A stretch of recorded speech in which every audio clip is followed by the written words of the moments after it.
Yeah, somehow I've got to hope for Kyle Busch and Jeff Gordon to have bad nights, and we've got to win the race. And so it's two things that have to happen. I guess three if you count each of them as separate instances. But the only thing I can control is going out to win the race. So I'm going to go try to win the race. I think that we have a car that can do it. We showed in the spring that we have a fast enough car to lead laps here and to challenge for the win. And I'm telling you guys, there is so much that's going to happen out here. It's going to be hard to keep track of all the scenarios as the night progresses. You know, if Tony Stewart were to have a bad night, it changes a lot. If Jeff and Kyle had bad nights, it puts a lot more pressure on us. And I've seen a lot of crazy things happen in this sport, so that's why I'm doing my best to not think about what if we don't make it. I'm trying to just focus on what I can do to win this race. And I mean, I've got both fingers, all my toes, everything crossed for hoping that works out. Is it simpler for you, Carl? Just, I mean, you don't have to worry about all these other scenarios. Yeah. Right, where whatever your focus is singular. Right. We have one. The first thing that we have to do, the only thing that we have to do is we have to win the race. I mean, that if we don't win the race, we have no shot. And I know it must sound funny to you guys. I'm sitting here, I haven't won a race in 70 races or something like that. I don't know how long it's been, 50 something races. But I'm going to sit here and tell you I can win this race, and it's going to happen. That's what we're going to go do. And that's how race car drivers think. And if we can do that, it is not far-fetched to see a couple guys having bad nights. With everything that's going to happen here in this race, I think that it truly could happen. And I'm hoping that it does. That would be unreal to be doing that backflip on the front straightaway and to be in the chase. That would be cool. Yeah. So I talked to Robbie Reiser, and if you look, is Matt and Greg are first and second, right? Are they first and second? Are they? Yeah, I think so. I mean, so obviously our cars have the speed to lead the points, to be in front of the field, but we still aren't dominant. We're really close. So we look at it in kind of in we have different individual things we work on. The short track program, which is our weakest point. The intermediates, which we're right on the verge of being competitive with the Hendrick guys. You know, Greg was able to win at Michigan, and was it Michigan? They just won when, but it took Jimmy Johnson having trouble. So I think we're close there, and our speedway program, I think we're as good or better than anyone. So I think we've got 2 out of 3 pretty good. If we can work on our short track program, we'll be really good. But even with that being said, they're leading the points right now, Greg. And so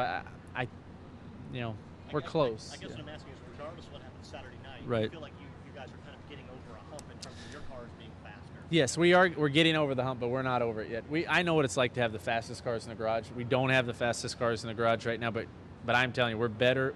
On average, over the last 2 years, we've been the best we've been over a couple of years. I mean, last year we were very, very good at the beginning. It lulled, and we're coming back up.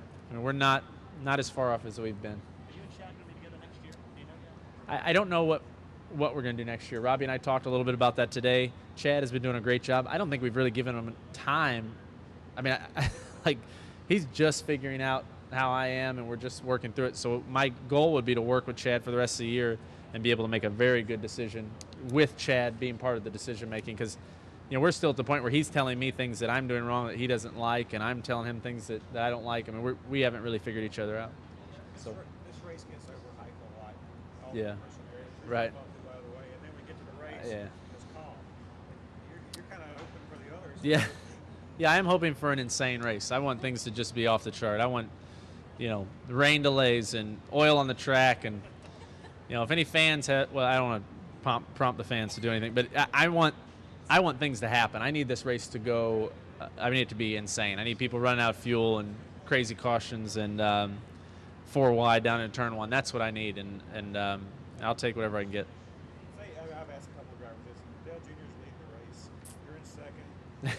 Kyle and Jeff are falling way back. You want him to win the race and get the If Kyle and Jeff are in the positions they need to be, I would not want to be in front of our 99 car at the end of this race if it meant the win. We have to win, and that's all there is to it. What can you bring from that spring race here? You have same setup, same. There's a couple things from the spring race. Number one, we were very, very good for the first 3 quarters of the race. 2, I think Tony was the best car and I got to race with him long enough to see where he was beating us, and we tried to address that. And I think those things were those are the two things I learned. Number one, we can do it. Two, I know where we got beat. So unless somebody comes up with some really great stuff, I really think we should be competitive. You know? What's that? Yeah, I'll be really cautious on my restarts, and I'll make sure to know whether I'm leading the race or not. That was crazy. Do you ever think about that race in the situation you're in now? It's kind of the big one that got away. I think yeah, I do. I think about that race a little bit, but you just never know. I mean, if that race, if it hadn't gone that way for us, Kyle wouldn't have his win. You know, I mean, there's so many things that happen in this sport. I've had races that I never should have won that I've won, and races that, I mean, we were dominant and we didn't get. So I try not to. I never feel like the sport owes me anything. You know. Carl, you talk about keeping your confidence up Yeah. and forgetting about the frustrations. Right. How do you do that? I mean, how do you put Man. bad things out of your mind and focus on what might be? I'll tell you, this sport will toughen you up in a number of different ways. It's, you know, there's pressure every week. The first couple of weeks I ran Cup, I thought there's no way these guys could do this every week. There's so much hype and pressure, and the microscope is just right on you the whole time. So I've learned over the years and through some of these battles to deal with the stresses and to, you know, not let them affect the way I perform. So that's what I've worked on the last couple of years. I feel like that if I bring my A game every week, no matter what's going on outside the race car, no matter what happened the week before or what's on the line, if I bring that A game every week, that's my job. And I got tested pretty hard last year at Homestead, and I think that was probably something that I'll always go back to and have a lot of that helped me to have this confidence. It's been kind of a long season. There's been a lot of things that happened. Yeah. Sitting here now, are you kind of still in is there some degree of just belief that you're Yeah. Yes. Exactly. This season has been a blur to me. I go back and pick it apart. I can't believe all the points we gave up and the problems we had, and it doesn't feel like it's been a long season. To me, I know it sounds silly, but it feels like the season hasn't started. I haven't got my feet under me. I feel like we haven't got going, but it is what it is. I mean, we're 25 races in, and this is where we're at. So there's nothing I can do about it. But man, I'd give anything to go back and run a couple of those races over and get some of those points. In years past, they've had like the hangover effect where the person that came second. Yeah. What do you think's changed? Now, what do you the other? Like, what's changed? Sometimes the person that came in number 2 that didn't win the chase, you know, they can come back the next year and win. Yeah, I don't. This I think it's just chance, but it's true. I mean, it seems like the guys.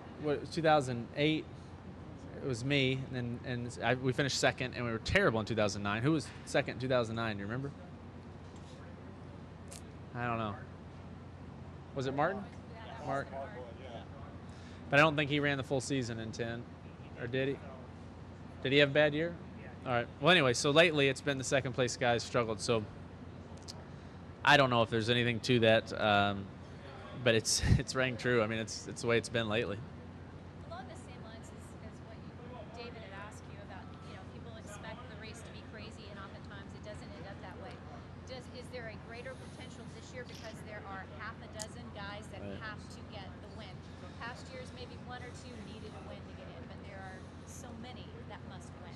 What's going to make this race crazy is if there's a restart, you know, if there's a caution with, like last week, if the race gets strung out, everybody knows who's got fast cars halfway in the race. And if it just goes green, it'll be probably a fairly calm race. But if we get a caution with 5 to go, 6 to go, it's going to be insane. There are going to be guys staying out on 100-lap tires and blocking and going. I mean, it's going to be crazy. So, you know, that's, if I'm not leading it, I hope we get that caution. I hope we get a chance to make something happen. But I believe, you know, this. To me, I feel like the hype is real. I feel like that there are a lot of guys with a lot on the line, willing to risk a bunch, and if the circumstances are right, you're going to see an insane race. You guys tell us y'all do that every week. You put it all out. I know. So how's it going to be different? It's a little different when you know your whole season's riding on a finish, and lots of times you don't get the chance. So if you're running 10th on the restart and the leaders go away, I mean, it really doesn't matter what you want or what there's nothing you can do to get yourself to the lead. When the craziness happens is when a guy has a shot and he knows that's his only shot, and that's, you saw Jeff Gordon last week. I heard what he said after the race about, how he questioned himself and he thought, man, I'm getting soft and I should have taken that chance. Everybody's done that all year, and it's built up to where I think I think people will be taking the chance. No matter how nice people they are, I think if they can get it, they'll have to. I mean, it's your job. So you don't. A lot of times when a driver knocks another driver out of the way, the ethics come into place. Right. That was the right thing to do. You think all bets are off, that people want to look at you differently if you do that on Saturday? I think truly, in a situation like this, if nobody's going to blame a guy for going for it and being a little aggressive. I mean, you can't. There's a difference between just like wrecking somebody and trying to ruin their night, or just moving them out of the way to win. And I think there will be not more patience, but more acceptance of that stuff this weekend, just because there's so much on the line. I mean, it's, but it doesn't mean the emotions won't be there. But I think people will understand it better after they calm down. So if you're like third place and Jeff and Kyle are in front of you, you had to take them out of the way so they finish way back. You would just go for it? I never make a plan. I never say what I would do, because you never know what the circumstances are going to be. But I wouldn't change the channel if that scenario is presented. I mean, that's just the way it is. If you don't make the chase, will that change the intensity of the final 10 races for you and your team, even though there'll be a new car next year? That's a good question. I thought about this a little bit. If we don't make it, I didn't think about it a lot, but I thought about it a little bit. There's a couple things we can do. Number one, we can build our team to be the best it can be for 2013. Even though it's a different car, there's still a lot of stuff we can do. But I think more importantly, I can help Matt Kenseth and Greg Biffle to be the best that they can be. So they'll have virtually a test driver over here in Carl Edwards and the 99 team, and we can help them to try things in practice. We can give them more information than we normally would. We can, I can help them with any advice during qualifying, during the race. Anything I can do to help them to win is what I'll do, and I think that could be a beneficial thing for our team. What would it be to you to at least make sure you get one win? Oh yeah, we really want to get wins. So yeah, that would mean a lot. You're wearing a KU shirt. Can't believe you. Mizzou, man. We were like burning each other's cities down 100 years ago. So yeah, we want to win. I talked to. I texted with Darrell Waltrip this week, and he was right. He said, "Just win. That fixes everything. No matter what, just win some races." And he's right. Hey, Carl, it seems like an overriding theme today when people mention your name. The reaction is, "Oh yeah, Carl's in this." Yeah, right. Do you like being in a situation like that? Yeah, it's no good that people don't think of you right off the bat, but yeah, it's fine with me. I've had all the expectation in the world, and I've had no expectation, and I've let people down. I've shocked people, so it doesn't matter to me really. I've been through enough now that we'll just go do whatever we've got to do, and if it works, it works, and if it doesn't, that's just the way it is. I'll wear my MU shirt. Thank you. All right. Don't put them next to each other in the suitcase or anything. Anybody else? All right. Anybody else have a question for Carl? Yeah, so it's Georgia Saturday, right? Saturday night after. Man. What do you think about that? What do you think about Missouri being in the Well, I've been over to Faroe, to the stadium a couple times, and I've seen all the upgrades. They've at Mizzou, they've got new turf and new bleachers and all sorts of stuff. I know Gary Pinkel's doing a really good job of keeping everybody's expectations down and keeping everybody, realistic about the fact that we have to go prove ourselves as a team.